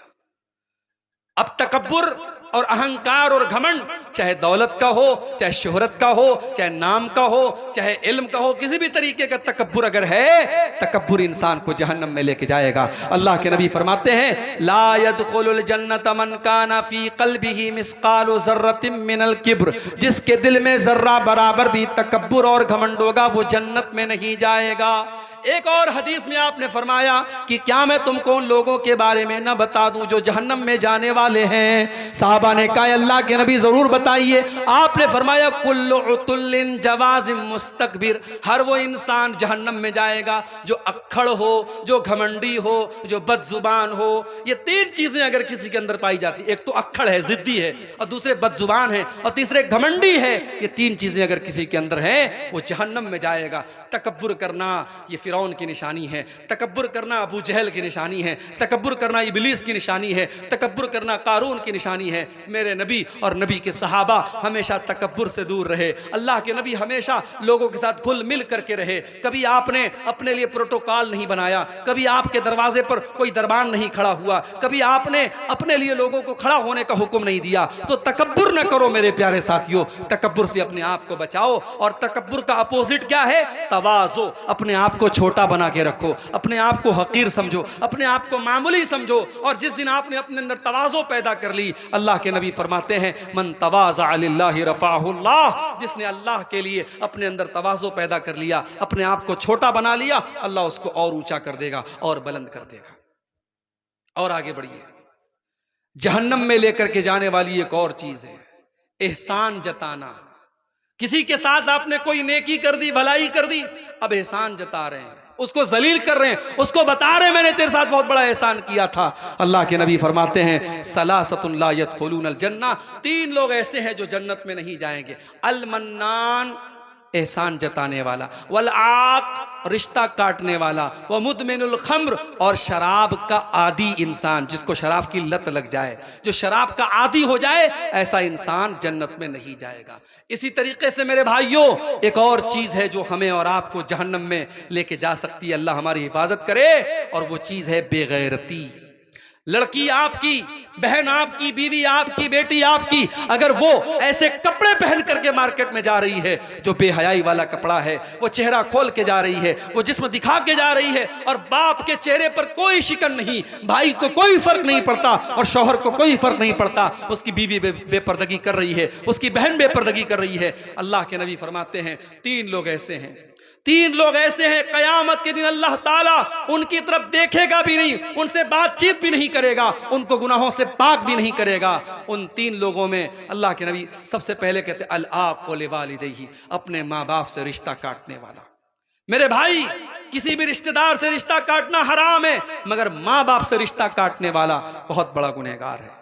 माँ गलत हो तब भी रिश्ता मत तोड़ो, बाप गलत हो तब भी रिश्ता मत तोड़ो। मैं ये नहीं कहता बाप गलत नहीं हो सकता, बाप गलत हो सकता है, माँ गलत हो सकती है, मगर आप अपना फर्ज निभाइए। माँ का दर्जा माँ को देते रहिए, बाप का दर्जा बाप को देते रहिए, उनसे कभी रिश्ता मत तोड़िए। मेरे भाइयों, जो एहसान माँ ने किया है आप चुका नहीं सकते, जो एहसान बाप ने किया है आप चुका नहीं सकते। माँ ने 9 महीने पेट में रखा है, खून जिगर आपको पिलाया है, अपनी जिंदगी कुर्बान की है आपके लिए, बाप ने खून पसीना एक करके आपको चलना सिखाया है। माँ बाप के साथ कभी रिश्ता न तोड़ो। अल्लाह के नबी कहते हैं ऐसे इंसान की तरफ अल्लाह ताला क़यामत के दिन देखेगा भी नहीं। नंबर 2, वल मरअतुल मुतरज्जिला, और मर्दों की नकल करने वाली, मर्दों को कॉपी करने वाली औरत, जिसका कपड़ा मर्दों के जैसा हो, जिसकी चाल ढाल मर्दों के जैसी हो। और नंबर 3, अद्दयूस अल्लज़ी युक़िर्रु फ़ी अहलिहिल खुबुस, वो बेगैरत आदमी, वो बदतमीज आदमी जिसके घर में बेगैरती हो रही हो, जिसके घर में बेहयाई हो रही हो और उसको कोई फर्क ना पड़ रहा हो, ऐसे बेगैरत इंसान की तरफ भी अल्लाह ताला क़यामत के दिन नहीं देखेगा। और आगे बढ़िए, कता रहमी करना, रिश्तों को काटना, भाई का भाई से रिश्ता तोड़ लेना, चचा का भतीजे से रिश्ता तोड़ लेना, बाप का बेटे से रिश्ता तोड़ लेना, ये रिश्ते हमने नहीं बनाए हैं। अल्लाह ने हमें किसी का बेटा बनाया है, अल्लाह ने हमें किसी का भाई बनाया है। जब रिश्ते हमारे अपने बनाए हुए नहीं हैं तो रिश्तों को तोड़ने का भी हमें और आपको कोई अधिकार नहीं है। अल्लाह के नबी फरमाते हैं ला यदखुलुल जन्नत कातिउन, रिश्ता तोड़ने वाला जन्नत में नहीं जाएगा, यानी जहन्नम में जाएगा। यहां तक आपने फरमाया अगर कोई आपका रिश्तेदार आपके साथ अच्छा सलूक नहीं करता है, आपके साथ बुरा सलूक करता है, आपसे रिश्ता तोड़ने की कोशिश करता है, अल्लाह के नबी फरमाते हैं सिल मन कताक, तब भी आप रिश्ता जोड़ने की कोशिश कीजिए। आप अपनी तरफ से रिश्ता मत तोड़िए, रिश्ता मत काटिए। हमारे यहाँ तो कहीं कहीं ऐसा भी होता है, भाई की भाई से दुश्मनी है, 36 का आंकड़ा है, भाई मरने लगा तो अपनी औलाद को वसीयत करके जाता है, देख मेरे मरने के बाद अपने चचा से कोई ताल्लुक मत रखना, खबरदार मेरे जनाजे में तेरे चचा और चचा के लड़के नहीं आने चाहिए। यानी जिंदगी भर दुश्मनी, और मरने के टाइम भी वसीयत करके जाता है कि दुश्मनी निभाते रहना। और बेटा भी अपने बाप की वसीयत को पूरा करता है, चचा के घर में जाता नहीं है, चचा से रिश्ता नहीं रखता है, कहता है मैं अपने बाप की जबान नहीं काटूंगा। याद रखो मेरे भाई, माँ बाप की गलत बात मानना सही नहीं है। अगर माँ बाप की कोई बात गलत है, शरीयत के खिलाफ है, कुरान और हदीस के खिलाफ है, तो माँ बाप की ऐसी बात को अपने ठोकर में रखो, उनकी उस गलत बात को मत मानो। मेरे भाइयों, रिश्ता आज तोड़ने वाले बहुत ज्यादा है, रिश्ता जोड़ने वाले बहुत कम हैं। याद रखो, अगर 2 भाइयों के दरमियान झगड़ा हो जाए, 2 दोस्तों के दरमियान झगड़ा हो जाए, तो उस झगड़े को खत्म करने के लिए और मेल मिलाप करने के लिए अगर झूठ बोलना पड़े, झूठ इस्लाम की नजर में बहुत बड़ा गुनाह है, लेकिन अगर मेल मिलाप करने के लिए झूठ बोलना पड़े तो अल्लाह के नबी फरमाते हैं लईसल कज़्ज़ाबुल लज़ी युस्लिहु बैनन नास, 2 लोगों में मेल मिलाप कराने के लिए अगर कोई झूठ बोल दे कोई गुनाह की बात नहीं है। और अगर आप सच बोल करके 2 दोस्तों में जुदाई पैदा करते हैं, इधर की उधर लगाते हैं, उधर की इधर लगाते हैं, इसको चुगली कहा जाता है। अगर कोई चुगलखोरी करता है, अगरचे वो सच बोल रहा है लेकिन चुगलखोरी करके 2 भाइयों में दुश्मनी पैदा कर रहा है, अल्लाह के नबी फरमाते हैं ला यदखुलुल जन्नत नम्माम, के चुगलखोरी करने वाला जन्नत में नहीं जाएगा। तो मेरे प्यारे साथियों, रिश्ता तोड़ना भी जहन्नम में लेकर के जाने वाला अमल है। 2-4 चीजें और बयान करके बात खत्म करता हूं। जहन्नम में लेकर के जाने वाली एक और चीज है हराम कमाई। हराम कमाई अगर आपके और हमारे बदन में अगर है तो अल्लाह के नबी फरमाते हैं मां नबता जसदुन मिन सोहतिन, जिस जिस्म की परवरिश हराम कमाई से हो रही हो, फन्नारो औला बिही, वो जिस्म जहन्नम की आग में चलेगा। हम तो ये समझ रहे हैं हम अपने बच्चे को अच्छी जिंदगी दे रहे हैं, अपने बच्चे को अच्छी शिक्षा दे रहे हैं। आपके गांव में एक साहब ने मुझसे ये भी कहा मौलाना साहब थोड़ा तालीम पर भी बोलिएगा, तालीम पर भी बोलिएगा। किशनगंज का इलाका, सीमांचल का इलाका बड़ा पिछड़ा हुआ इलाका माना जाता है, लेकिन अल्लाह का फजलो करम है, पिछले 7-8 सालों से आपके सीमांचल के इलाके में आ रहा हूं और महसूस कर रहा हूं कि उतना पिछड़ा ये नहीं है जितना पिछड़ा हमने बनाया है। वो कहावत आपने सुनी होगी कि घोड़े को रस्सी से बंधे रहने की आदत पड़ जाती है। घोड़े की रस्सी खूंटे से लगी रहती है, तब भी घोड़ा उसको छुड़ा के नहीं भागता है, और घोड़े की रस्सी को अगर किसी मामूली कुर्सी से भी बांध दिया जाए तब भी घोड़ा नहीं भागता है, क्योंकि उसको बंधे रहने की आदत पड़ जाती है। मेरे प्यारे साथियों, गुलामी की ज़हनियत से बाहर निकलो, गुलामी की ज़हनियत से बाहर निकलो, अपने बच्चों की तालीम पर तवज्जो दो। मैं बड़े साफ अल्फाज में कहता हूं, इस मुल्क में हमारा मुस्तकबिल अब तालीम के रास्ते से होकर के गुजरता है। आप अगर अपने बच्चों को अच्छी तालीम नहीं देंगे, अपनी बच्चियों को अच्छी तालीम नहीं देंगे, इस मुल्क में आपका मुस्तकबिल कोई बेहतर नहीं कर सकता। कोई नेता आपके आगे नहीं आएगा, कोई पॉलिटिशियन आपके आगे नहीं आएगा। आपको खुद कुर्बानी देनी पड़ेगी अपने बच्चों की तालीम के लिए। और ये जज्बा हमारे गैर मुस्लिम भाइयों के अंदर हमसे ज्यादा है। कलकत्ता में मैं गया, टैक्सी पर बैठा, टैक्सी का ड्राइवर गैर मुस्लिम था। मैंने पूछा आपके कितने बच्चे? उसने कहा एक बेटा एक बेटी। मैंने कहा क्या करते हैं? बोला बेटा इंजीनियरिंग कर रहा है, बेटी मेडिकल की पढ़ाई कर रही है। मैंने कहा यार तुम टैक्सी चला रहे हो, तुम अपने बेटे की मेडिकल की फीस कैसे अदा कर रहे हो? तुम अपने बेटी की मेडिकल की फीस और बेटे की इंजीनियरिंग की फीस कैसे अदा कर रहे हो? उसने कहा मौलवी साहब, मुल्ला जी, मैं टैक्सी चला रहा हूं, मैं नहीं चाहता मेरा बेटा टैक्सी चलाए। मैं टैक्सी चला रहा हूं, मैं नहीं चाहता मेरा बेटा टैक्सी चलाए। मैं कलकत्ता में टैक्सी चलाता हूं, मामूली झुग्गी में रहता हूं, मगर अपने बच्चों को आला तालीम दिला रहा हूं। ये सोच एक गैर मुस्लिम की है मेरे भाइयों। ये सोच तो हमारी होनी चाहिए। हमारे नबी पर पहली जो आयत उतरी उसमें नमाज का हुक्म नहीं था, उसमें ज़कात का हुक्म नहीं था, उसमें इक़रा बिस्म रब्बिकल लज़ी खलक़, अपने रब के नाम से पढ़ो, ये था। उसमें दो सबक दिया गया, एक तो ये कि हमें पढ़ना है, और दूसरा सबक ये दिया गया हमें अपने रब के नाम से पढ़ना है।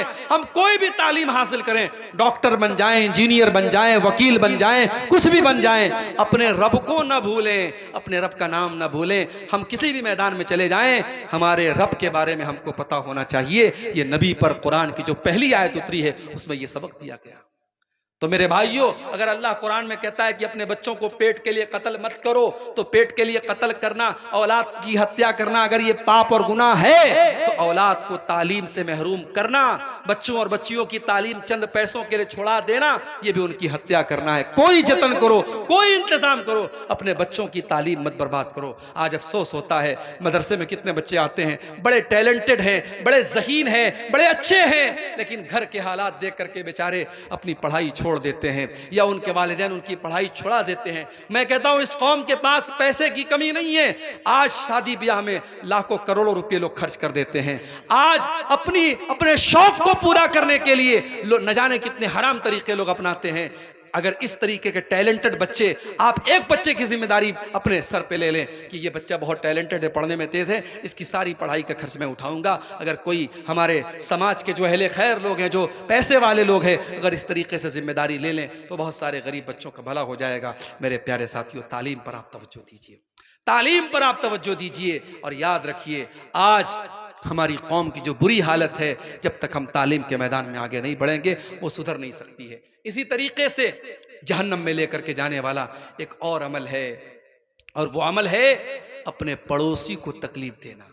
अल्लाह के नबी फरमाते ला यदखुलुल जन्नत मन ला यामन जारुहु बवाइक़हु, जिसका पड़ोसी उससे महफूज नहीं है, उससे सुरक्षित नहीं है, जो अपने पड़ोसी को तकलीफ पहुंचाता है, वो कान खोल करके सुन ले, वो जन्नत में नहीं जाएगा। और जब इस्लाम पड़ोसी कहता है तो पड़ोसी का मतलब ये नहीं कि हम शेरशाहवादी है तो वो भी शेरशाहवादी होना चाहिए। आपका पड़ोसी आपकी बरादरी का है कि नहीं, आपके मजहब का है कि नहीं, इससे कोई मतलब नहीं है। ये मैटर नहीं करता है। मैटर ये करता है कि वो आपका पड़ोसी है। अगर वो गैर मुस्लिम है, गैर बरादरी का है, गैर कौम का है, तब भी आपका पड़ोसी है। आपकी जात से, आपके जरिए उसको तकलीफ नहीं पहुंचनी चाहिए। बल्कि इस्लाम तो इस मामले में इतना सख्त है कि अल्लाह कुरान में कहता है वल जारिल कुर्बा वल जारिल जुनुबी वस्साहिबि बिल जंबि वब्निस सबील।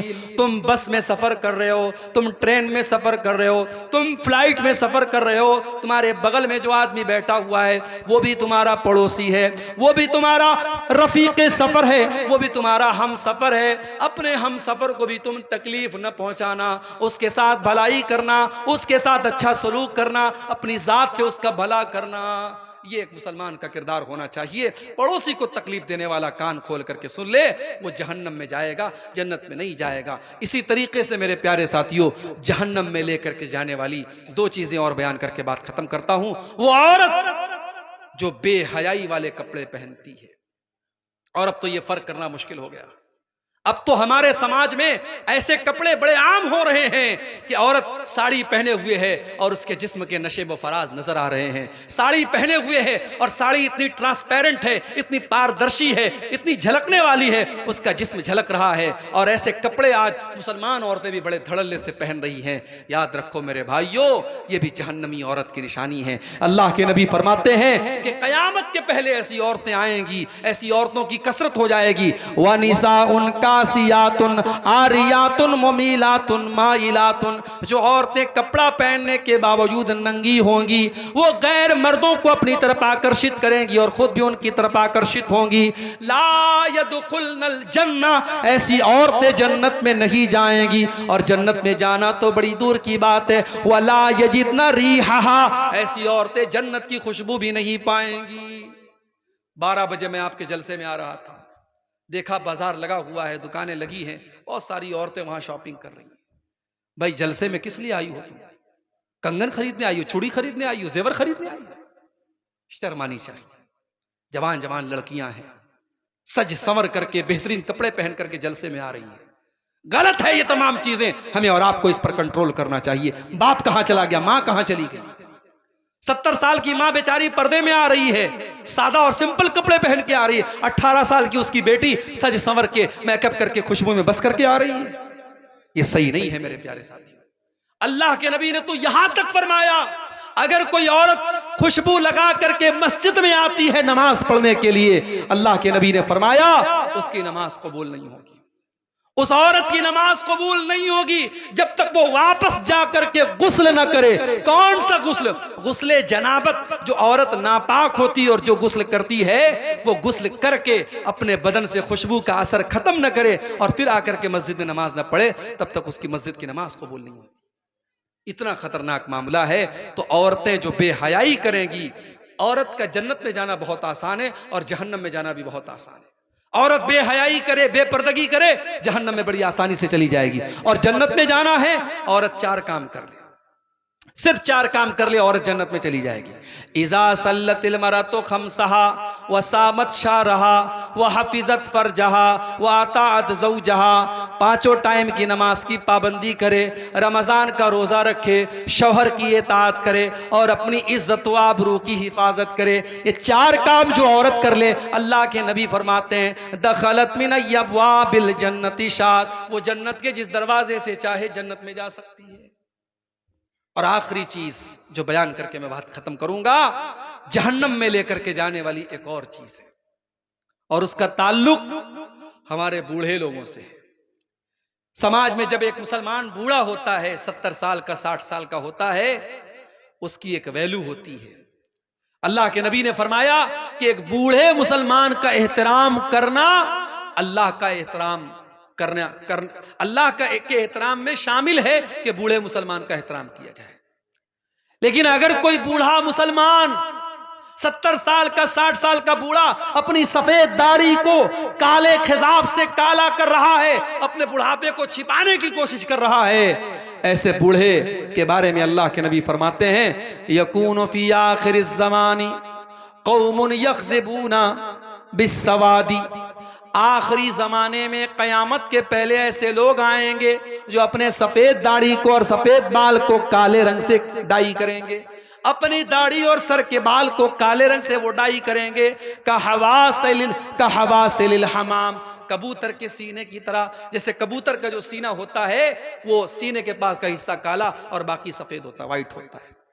उस बूढ़े इंसान के बारे में अल्लाह के नबी फरमा रहे हैं जो अपने सफेद बालों को काले रंग से डाई करता है, ला यरीहून राइहतल जन्नह, वो जन्नत की खुशबू भी नहीं पा सकते। मेरे नौजवान साथियों और मेरे बुजुर्गों, अगर चेहरे और सर के बाल अगर जो है वो सफेद हो भी रहे हैं, आप मेहंदी लगा सकते हैं। आप मेहंदी के जैसा कलर लगा सकते हैं, लेकिन ब्लैक कलर लगाना, काला कलर लगाना ये जायज़ नहीं है। अल्लाह के नबी ने हराम करार दिया है और उसको जन्नत में न जाने की निशानी करार दिया है।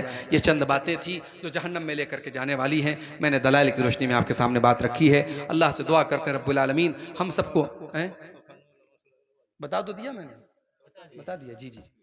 रब्बुल आलमीन हमें हर मामले में किताब व सुन्नत पर चलने की तौफीक अता फरमाए और रब्बुल आलमीन हमें से जो बीमार है उनको शिफाए कामिल अजल अता फरमाए। अल्लाह ताला हमारे कहने सुनने को कबूल फरमाए। जब तक हम दुनिया में ज़िंदा रहें इस्लाम पर ज़िंदा रहें और हम सबका खात्मा ईमान पर हो। आमीन व आखिर दावाना अल्हम्दुलिल्लाहि रब्बिल आलमीन। वस्सलामु अलैकुम व रहमतुल्लाहि व बरकातुहू।